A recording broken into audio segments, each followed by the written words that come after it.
Mesdames et messieurs, bonjour et bienvenue à ce nouveau numéro de votre magazine Écono Facile. Pour ce numéro de votre magazine, nous recevons pour vous M. Justin Mobomi qui est chargé de programme au Sénadep RDC. Avec lui, nous allons parler du grand projet INGA et plus particulièrement le projet INGA 3 qui est la majorité des organisations de la société civile ne partagent pas l'avis de la matérialisation de ces projets. Monsieur Justin, bonjour. Bonjour madame. Merci de nous avoir honoré de votre présence. Je vous en prie. Vous êtes chargé de programme au Sénadep RDC. Qu'est-ce que nous pouvons encore retenir de vous? Bon, je suis l'une des personnes qui suivent de manière minutieuse ce projet. C'est au fait ce que je peux dire pour l'instant. Voilà, le projet INGA 3 est un projet controverse quant à sa réalisation face au gouvernement qui est même son initiateur et plusieurs organisations de la société civile s'opposent à sa matérialisation. Vous êtes de la société civile, que reprochez-vous de ces projets? Merci beaucoup madame. Avant toute chose, j'aimerais remercier les chefs de l'État pour avoir nommé finalement les animateurs de ARE et ANSER, c'est-à-dire l'autorité de régulation et l'Agence nationale pour les services énergétiques en milieu rural et périurbain. Je remercie les chefs de l'État pour ça parce que nous avions mené pendant un certain temps un plaidoyer en faveur de ces nominations-là et nous profitons aussi de votre micro pour féliciter très sincèrement tous les experts qui ont été nommés là-bas parce que nous les connaissons, nous savons que ce sont des gens qui connaissent bien le secteur et donc nous pensons qu'ils vont faire du bon travail.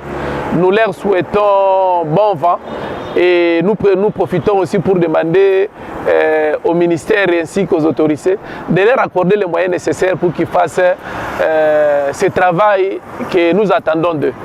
Voilà, M. Justin, aujourd'hui nous parlons du projet hydroélectrique INGA 3 que vous, de la société civile, n'êtes pas d'avis par rapport à sa réalisation. Pourquoi vous vous opposez à la réalisation de ces grands projets? Merci beaucoup pour la question. Avant toute chose, j'aimerais d'abord souligner que nous, les organisations de la société civile, nous ne sommes pas contre le projet INGA 3 en soi. Le pays a une capacité, le site d'INGA, c'est vraiment un site, j'allais dire miraculeux pour nous, parce qu'à lui seul, il regorge plus de 40 000 mégawatts. Donc c'est vraiment une aubaine pour le Congo de résoudre son problème d'électricité. Nous ne pensons pas que le pays est préparé pour faire ce projet. Pour nous, les conditions que le pays doit remplir pour développer ce projet ne sont pas remplies. Voilà pourquoi nous disons que c'est précoce de vouloir nous engager dans un projet tant que nous n'avons pas un soubassement, tant que nous n'avons pas les prérequis nécessaires pour nous engager dans ce projet. Voilà, le coût global du projet Grand INGA est de 100 milliards de dollars, dont la RDC doit contribuer avec 33 milliards de dollars. Quelles sont les conséquences économiques que la RDC subira lors du décaissement de cette somme? Non, je crois qu'il faut faire la part des choses. C'est vrai que 100 milliards, c'est pour le développement de tous les sites, encore que ce sont des prévisions. Hein? Ce ne sont pas des budgets réels, ce sont des prévisions. Je ne voudrais pas qu'on aille parce que Grand INGA, c'est un horizon lointain. Hein? Ce ne sont pas des choses qui vont se faire dans 10 ou 20 ans. C'est vraiment un peu loin. Je préfère que nous puissions nous recentrer sur le projet INGA 3 qui, lui, a un budget prévisionnel. Aujourd'hui, on parle de 20 milliards de dollars. On parlait de 14 milliards, plus dans le format de 11 050 mégawatts. Maintenant, on parle de 20 milliards de dollars depuis la note conceptuelle de la conférence panafricaine sur l'énergie que le pays compte organiser.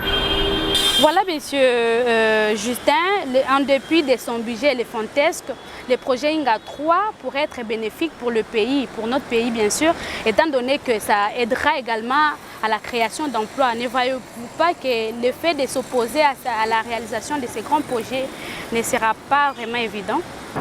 Le public doit noter que les projets de cette envergure, dans le projet de cette envergure, les privés qui viennent, ils font d'abord de la propagande. Ils font de la propagande. Tous les chiffres qu'on avance aujourd'hui font partie de la propagande. Si on vous dit par exemple que le projet va coûter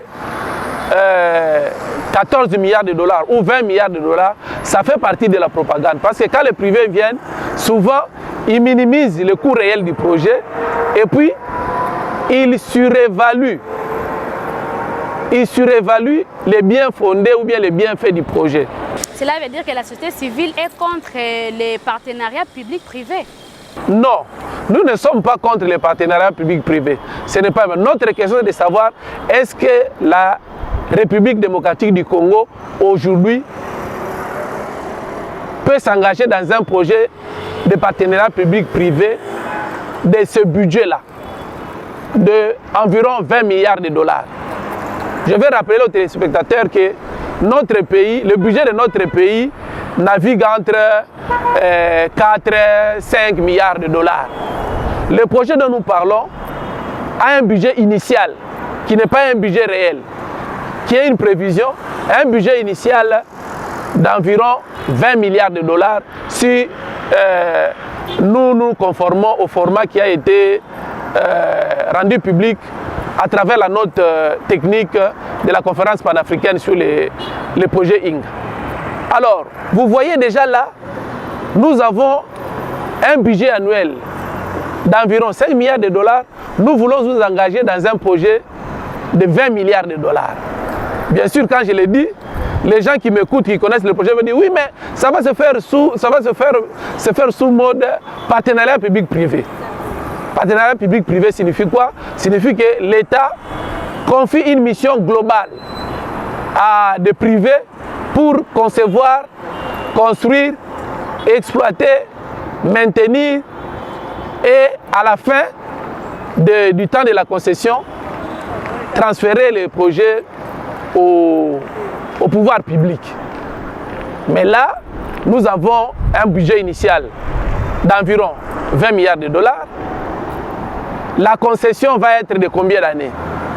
Nous savons que dans la loi relative au secteur de l'électricité, l'article 52 prévoyait que la durée de la concession a 30 ans.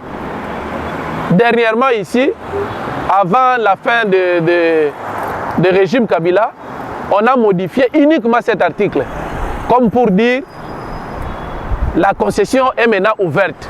Donc ça peut aller 50, 60 ans, voire même plus.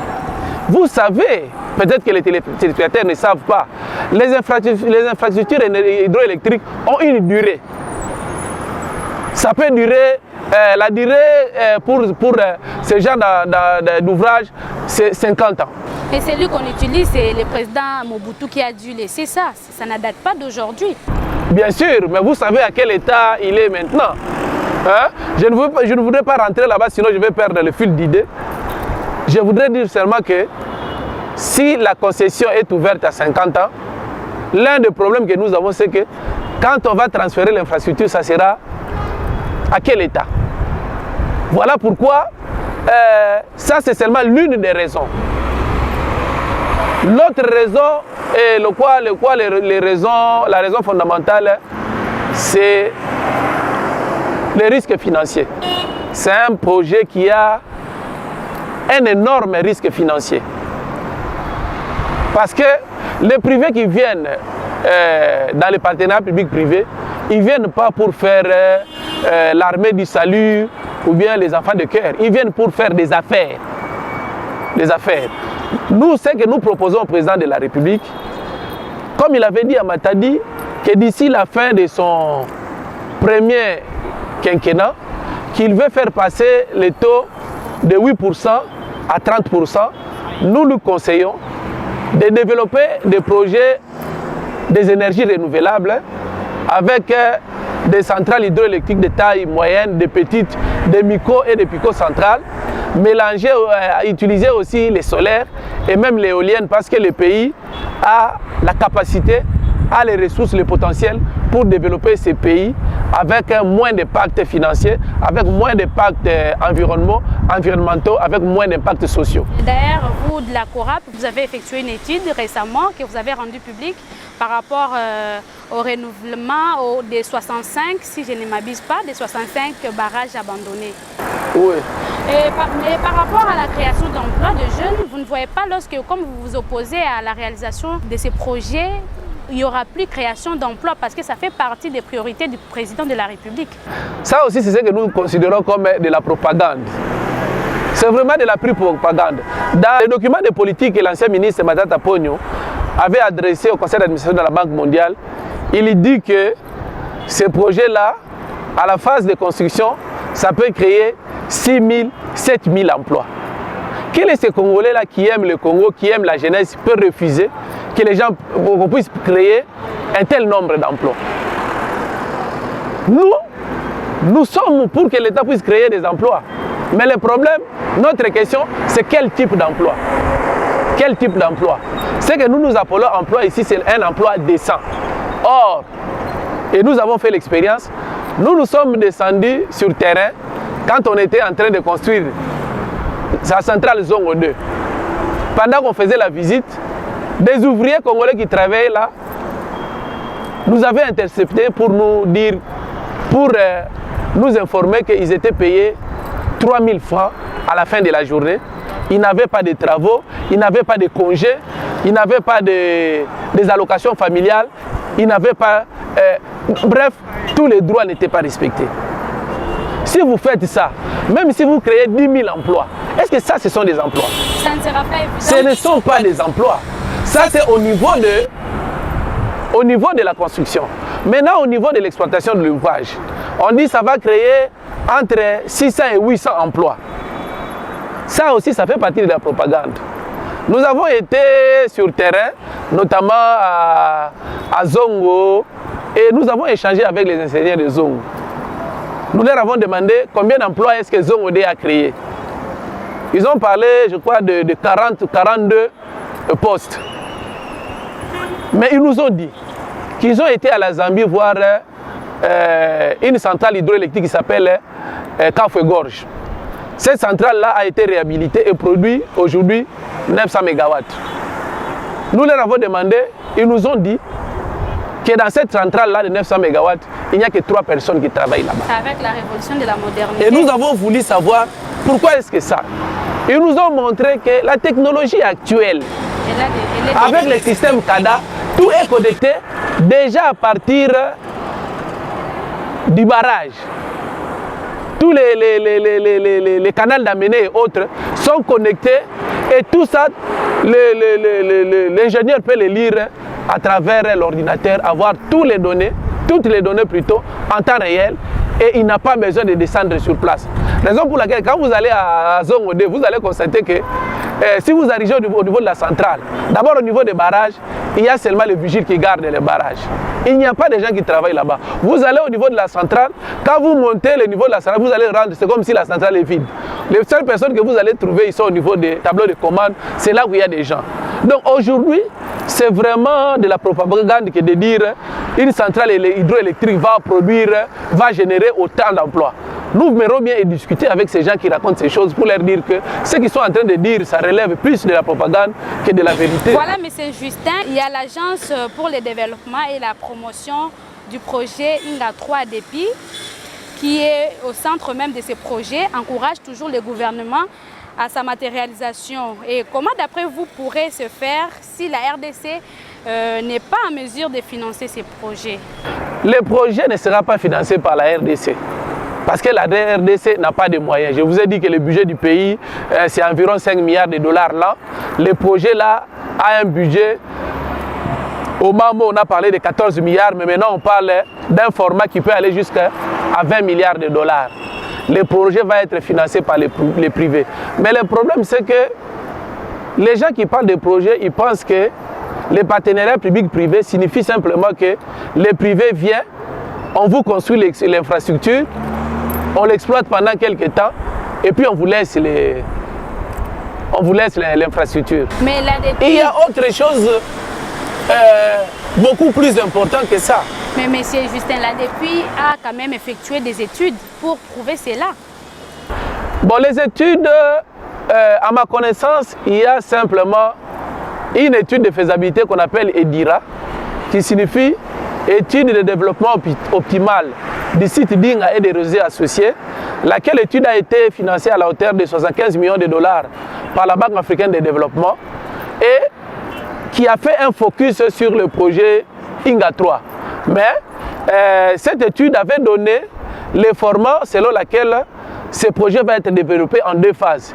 Inga 3 basse chute pour produire 4800 MW et Inga 3 haute chute pour avoir 7800 MW. Mais après discussion et échange avec les deux consortiums, consortium chinois et puis le consortium espagnol qui était resté en liste, ils ont trouvé que le format de 4800 ne sera pas rentable. Maintenant, ils sont en train de réfléchir pour un format de 11 050 MW. Ils pensent que c'est ce format-là qui sera rentable. Maintenant, ce format-là n'a pas encore des études de faisabilité connues du grand public. Vous voyez, si l'ADEPI est ça, j'ai vu que l'ADEPI a mis en place un site internet, ils n'ont qu'à mettre toutes ces études-là sur les sites. Nous disons que ce projet-là, un grand projet qui engage non seulement nous, des générations et des générations, c'est un projet qui va se développer dans l'opacité totale de ce genre-là. Toutes ces études devaient être à la disposition du public, il faut que le public sache. Et si on a mis en place un site internet, nous disons félicitations, c'est bon, mais ce n'est pas suffisant. Mettez là-bas les traités signés par la RDC avec l'Afrique du Sud pour l'achat de 2500 MW. Mettez là-bas l'accord de développement exclusif signé avec les deux consortiums. Mettez tous les éléments, tous les documents qui peuvent renseigner le public sur le développement de ce projet. Et si aujourd'hui notre pays arrivait à financer ces projets, quels seront les avantages que la RDC bénéficiera sur les plans économiques? Oui, vous avez posé le problème. Si le projet est réalisé, je ne dis pas avec le financement de la RDC. Tu ne peux pas imaginer qu'un pays qui ne mobilise qu'environ 5 milliards de dollars, il va être capable de financer un projet Restons optimistes. Si aujourd'hui on arrivait à réaliser de 20 milliards de dollars. Nous disons ceci. Nous encourageons les chefs de l'État à développer des projets de proximité. Nous avons une bonne capacité d'endettement. L'enveloppe de la dette de la RDC se situe aux environs de 5 milliards de dollars selon les informations que nous avons aujourd'hui. Ça veut dire que notre pays a encore une bonne capacité d'endettement. On peut utiliser cette capacité d'endettement pour développer des projets dans tous les territoires en usant des sources d'énergie renouvelables. Là, nous allons booster l'économie locale, nous allons donner des emplois aux jeunes, nous allons promouvoir l'entrepreneuriat des jeunes, ainsi que l'entrepreneuriat féminin et toutes les économies de nos provinces. Voilà ce que nous disons. Le projet que nous dit, on parle des avantages. J'ai donné un aspect, j'ai dit que vous m'avez parlé de création d'emplois. Je vous ai montré que les emplois qui vont être générés, ce ne sont pas des emplois. Nous étions à Inga,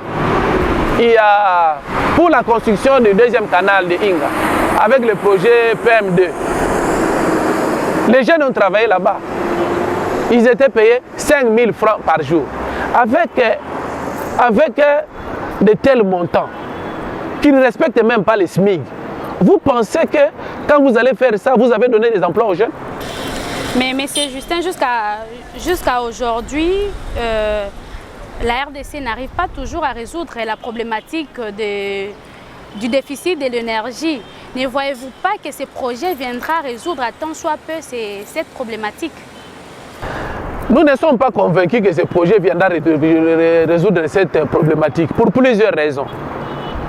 La première raison, c'est que déjà dans le format de 4800, il était prévu que l'Afrique du Sud puisse acheter 2500.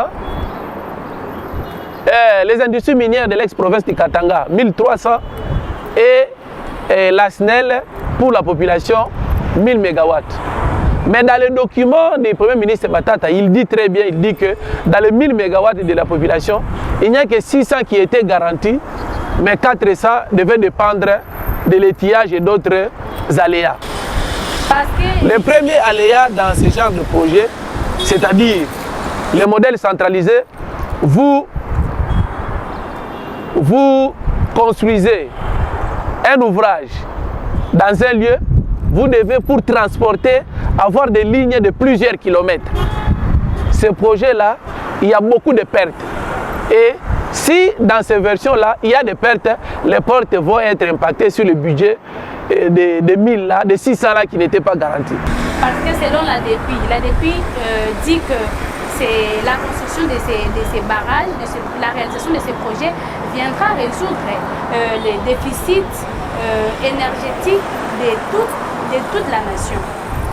Non, non, ce n'est pas ça qui va résoudre le déficit énergétique de toute la nation. D'ailleurs, c'est un modèle que nous déconseillons. Si on veut résoudre, on veut électrifier les pays, on doit procéder, on doit avoir une approche décentralisée. C'est-à-dire, on doit se référer aux potentiels énergétiques de chaque province et à partir de ces potentiels-là, développer des projets qui peuvent donner de l'électricité aux populations de ces provinces-là. Et toutes nos provinces ont des potentialités en énergie renouvelable pour abriter ou bien pour développer ce genre de projet. Il ne s'agit pas de se mettre dans un coin. D'ailleurs, l'expérience de Inga et Ingade nous montre que c'est une approche qui n'est pas bénéfique ni en termes de coûts financiers, ni sur le plan technique. Parce que sur le plan financier, nous parlons aujourd'hui de 20 milliards de dollars. Mais il va falloir construire des lignes qui vont quitter Inga pour aller jusqu'à la frontière zambienne pour finalement entrer à l'Afrique du Sud. Ça va coûter de l'argent. Peut-être que ce n'est pas la RDC qui va financer ça, mais la facture va revenir au pays d'une certaine façon. Deuxième chose, sur le plan technique, comme je venais de dire, ce genre de projet, le transport de l'électricité à travers plusieurs kilomètres occasionne beaucoup de pertes. Et des pertes là risquent de faire en sorte que les engagements que nous avons pris avec les autres risquent de ne pas être respectés parce qu'on aura perdu certaines quantités d'électricité dans le transport. Voilà, nous tendons petit à petit vers la fin de notre émission, Monsieur Justin. Vous vous opposez certes à la réalisation du projet Inga 3. Quelle est votre solution de rechange que vous proposez? Je me répète encore, nous ne sommes pas opposés à ce projet. Nous disons que les conditions pour développer ce projet ne sont pas encore remplies aujourd'hui. Quelles sont les conditions? Il faut la soutenabilité budgétaire.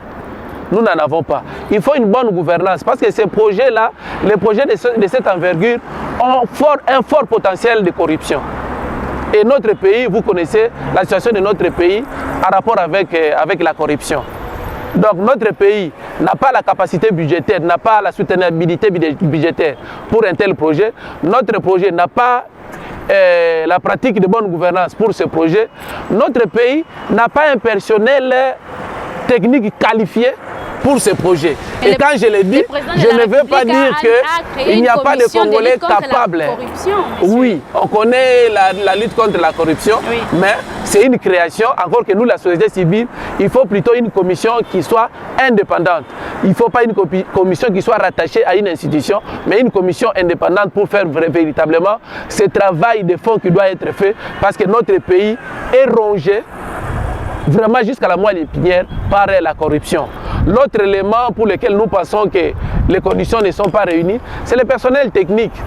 Nous pensons que le pays n'a pas mobilisé un personnel technique qualifié pour s'engager à ça. Et quand je dis ça, je ne fais pas allusion à l'ADEPI. Hein? L'ADP regorge quelques personnels, mais ce sont des fonctionnaires. Pour nous, c'est vraiment une équipe, une armée des experts, des techniciens, des banquiers, des financiers qui connaissent bien ce genre de projets pour aider le pays. Parce que nous ne pouvons pas continuer à compter sur l'expertise des cabinets étrangers dont le gouvernement a fait recours. Je parle ici des cabinets Auric, Lazare et Tractebel, Novalis et les autres. Nous ne pouvons pas compter sur eux. Pourquoi? Parce qu'ils travaillent et ils sont payés à coups de millions. Et le pays n'a pas de millions pour les payer. Conséquence, les projets qui nous aident à les payer vont se terminer, alors que les projets autour desquels ils doivent nous aider, c'est un projet qui va s'étendre sur plusieurs années. Voilà, nous sommes pratiquement à la fin de notre émission, M. Justin. Un mot de la fin? Le mot de la fin, c'est d'encourager le chef de l'État, son Excellence Félix-Antoine Tshisekedi, dans sa volonté exprimée lors du forum de Matadi, de faire passer les taux d'accès des populations congolaises à l'énergie de 8 aujourd'hui à 30% à la fin de son mandat. Nous disons que c'est possible et nous avons des ressources pour ça. Et ces ressources, ce sont les potentialités des énergies renouvelables que nous avons. L'hydroélectricité, tout au moins la moyenne et la petite, les picots et les micro-centrales, les solaires, l'éolienne et les gaz. Et on peut même faire les mixtes, comme on a vu au Maroc, où on a fait du solaire avec les gaz. Nous aussi, nous avons la possibilité de le faire. Nous l'encourageons parce que ce n'est qu'avec de telles initiatives qu'on peut directement donner l'énergie aux Congolais partout où ils sont. Et pour nous, l'approche doit être décentralisée. L'approche ne doit pas être centralisée parce que cette approche-là n'est ni efficace sur le plan financier, ni efficace sur le plan technique. Merci beaucoup, M. Justin. Je rappelle que vous êtes chargé de communication au SENADEP RDC. Merci de votre présence. Oui, je suis chargé de programme, mais je suis particulièrement affecté à suivre les réformes et la réforme qui nous préoccupe aujourd'hui, c'est la réforme du secteur de l'électricité. Merci beaucoup à nos téléspectateurs. Voilà, merci de nous avoir honoré de votre présence. Je vous en prie, madame. Voilà, ainsi s'achève ce numéro de votre magazine, mesdames et messieurs. Je vous retrouve au prochain numéro. Bonne suite de programmes sur votre chaîne. Au revoir.